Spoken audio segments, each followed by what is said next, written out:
let's talk about what exactly the loops are. It will help us to automate our repetitive task. What does it mean? Suppose that कि आप किसी जगह हो, suppose that आप एक PhD student हो, आप रिसर्च कर रहे हो, ठीक है, या फिर आप किसी केमिकल कंपनी में हो, या फिर आप एक न्यूक्लियर साइंटिस्ट हो, आप कुछ कुछ रिसर्च कर रहे हो, यहाँ पे वहाँ पे रिसर्च परफॉर्म कर रहे हो, और आपको हर एक रिसर्च के बाद एक पर्टिकुलर स्ट्रिंग को पास करना पड़ता है, या फिर कुछ लिखना पड़ता है, या फिर एक आइट्रेशन परफॉर्म करनी पड़ती है, लाइक 10 आइट्रेशन परफॉर्म किया तो उसके बाद आप उस जो भी आइट्रेशन परफॉर्म करोगे जिस भी नंबर के, उसको देना पड़ेगा. Let me demonstrate you. तो हम suppose that console dot log लिखते हैं. मैं एक साइंटिस्ट हूँ, ठीक है.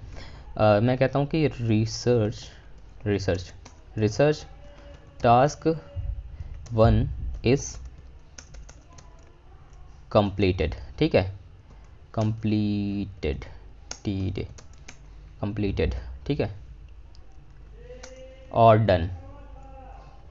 Research 1 task 1 is done. Okay. So after that suppose that आपने दूसरा टास्क किया, तो आप यहाँ पे आओगे, फिर कहोगे रिसर्च टास्क 2 इज़ डन, फिर आप यहाँ पे आओगे रिसर्च टास्क 3 इज़ डन.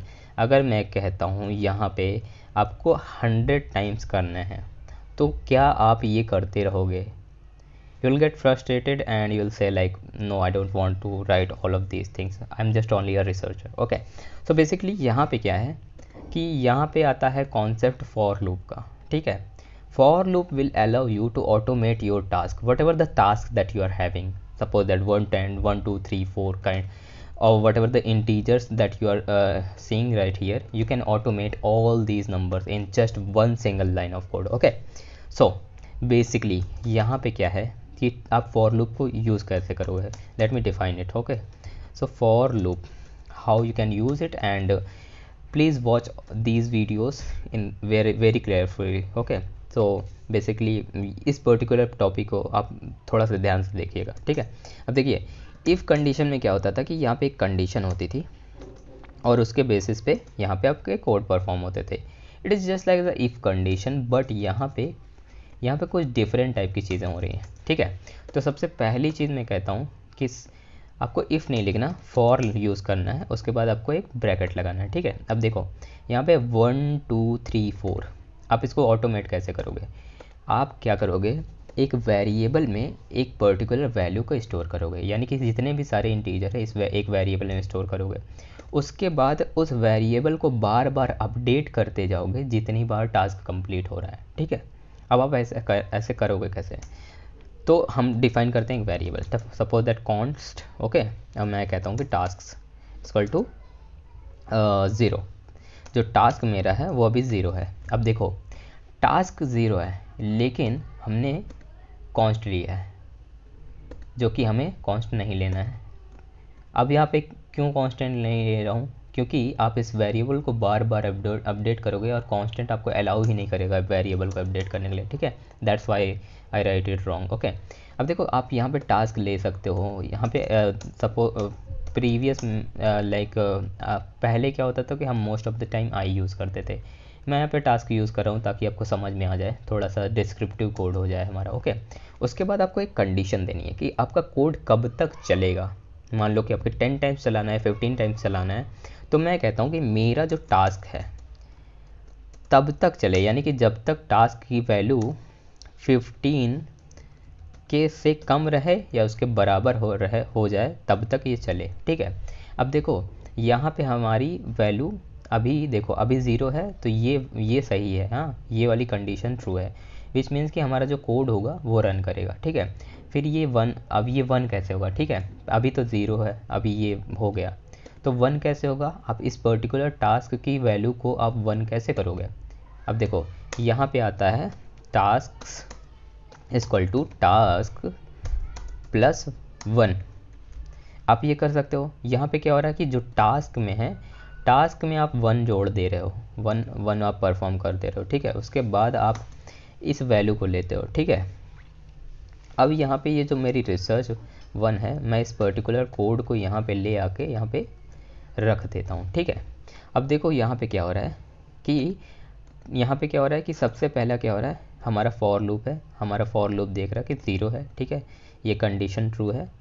यहाँ पे अभी ये सबसे पहले अभी यहाँ पे ये कंडीशन ट्रू है तो ये यहाँ पे जंप करेगा, सबसे पहले ये परफॉर्म कर देगा, उसके बाद ये इस वैल्यू को चेंज कर देगा, यानी कि ये अब हो जाएगी 1। ओके, फिर उसके बाद ये वैल्यू हो जाएगी 2।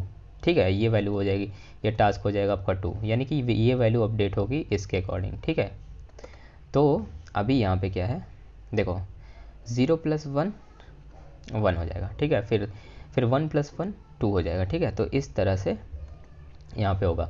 अब देखिए यहाँ पे क्या है कि ये वैल्यू 15 टाइम्स रन करनी चाहिए। ठीक है, अब देखो कंसोल में चलते हैं और यहाँ पे हम देखते हैं, ये देखो यहाँ पे ये वैल्यू 15 टाइम्स रन कर रही है। ठीक है, तो अभी यहाँ पे ऊपर, यहाँ पे अगर मैं देखूँ इसको अनकमेंट कर देता हूँ। ठीक है, तो यहाँ पे देखो कि ये जो भी है 15 टाइम्स, अगर मैं इसको कह दूँ कि मेरे को ओनली 5 टाइम रन करो, तो मेरे को सिर्फ और सिर्फ 5 टाइम्स रन करेगा।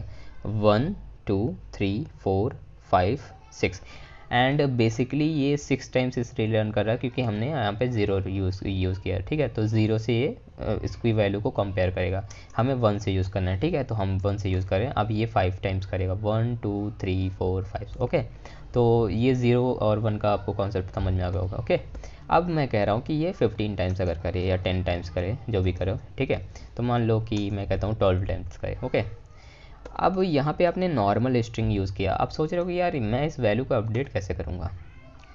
यहीं पे आता है, आपने जितने भी कॉन्सेप्ट पढ़े हुए हैं, अगर आपने पीछे के सारे कॉन्सेप्ट देखे हुए हैं तो आपको बहुत ही आसानी होगी इस पर्टिकुलर वैल्यू को अपडेट करने के लिए। ठीक है, टेम्पलेट लिटरल्स का यूज़ कर लो एंड दैट्स इट।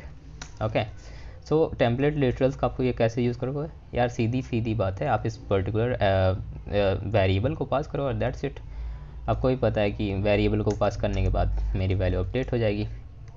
ओके, तो अगर मैं टास्क करता हूँ तो देखो यहाँ पे क्या हो रहा है, ये वेरिएबल की वैल्यू बार बार अपडेट हो रही है। ठीक है, तो यहाँ पे देखो 1 2 3 4 5 6 7 8 9 10 11 12। ओके, अगर मैं 0 से करता हूँ तो क्या होगा, यहाँ पे देखो, यहाँ से कह रहा है कि तब भी 0 1 2 3 4 5 6 7 8 9 10 11 12, और यहाँ पे जितनी समय ये इक्वल टू 12 होगा, ये कहा, इस पर्टिकुलर कोड ने कहा कि this condition is not true, so I am not going to print this again and I am going to terminate this whole code.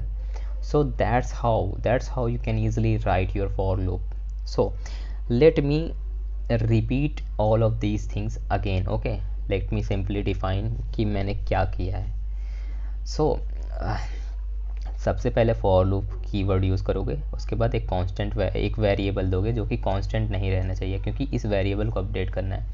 सबसे पहले वो वैल्यू लोगे जहाँ से आपको इस टास्क को परफॉर्म करना है. ठीक है, तो मैंने कहा कि मुझे 0 से चाहिए. अब 0 से क्या होगा कि जब तक ये कंडीशन ट्रू रहेगी तब तक ये चलता रहेगा. ठीक है, और हर एक बार, हर एक रिपीटेशन में आपकी ये जो वैल्यू है, ये जो टास्क वाली वैल्यू है, ये बढ़ेगी.